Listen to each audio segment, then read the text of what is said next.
Hello అండి, అందరికీ నమస్తే. మేఘ సందేశం సీరియల్ రేపటి ప్రోమో ఏం జరుగుతుందో తెలుసుకుందామండి. శరత్చంద్ర భూమిని గదిలోకి తీసుకువెళ్ళి, ఎప్పటినుండో నేను నీకు ఒక విషయం చెప్పాలి అని అనుకుంటున్నానమ్మా, కానీ చెప్పలేకపోయాను. ఇప్పుడు చెప్తున్నానమ్మా. నువ్వు మీ అపూర్వ పిన్నిని ఎక్కడ అపార్థం చేసుకుంటావో అని నేను ఇన్ని రోజులు ఈ విషయం నీకు చెప్పలేదు. అందరూ అనుకుంటున్నదే తను నాకు చెప్పిందమ్మా. నువ్వు నాకు పుట్టిన అక్రమ సంతానం అని అందరూ అనుకుంటున్నారు. ఆ పుకారు భరించలేక నిన్ను ఎక్కడైనా దూరంగా హాస్టల్లో పెట్టి చూసుకోవాలి అని అనుకుంది. అపూర్వ ఆ క్షణం అలా మాట్లాడితే నాకు కూడా ఆ క్షణం అదే కరెక్టు అని అనిపించింది. కానీ మరుక్షణం ఏమనిపించిందో తెలుసా? అప్పుడే పుట్టిన నిన్ను డస్ట్బిన్లో వేసినట్టు నాకు అనిపించిందమ్మా.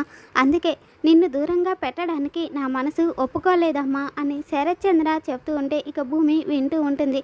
ఎవరేమనుకున్నా పర్వాలేదు, నిన్ను నా నుంచి నేను దూరం చేసుకోలేనమ్మా భూమి.